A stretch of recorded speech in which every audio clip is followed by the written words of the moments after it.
Oh shit, we are screwed. Okay, listen. This DragGAN, it came out from MIT, University of Pennsylvania, Google, Beyond Unity. These geniuses created this neural network that lets you like manipulate faces or images. This is not generative AI. This is like you take an image and you want someone to smile. You just drag the corners and the person smiles in the picture.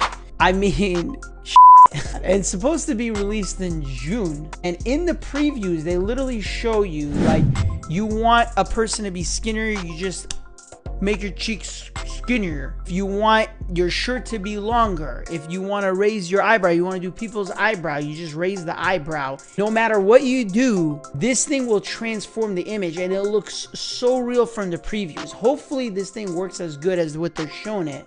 If this is what we're going to be able to use, like there's not even no need for Photoshop anymore. I mean, you can't even get anywhere close to this in any type of photo editing software. I've never seen anything like this.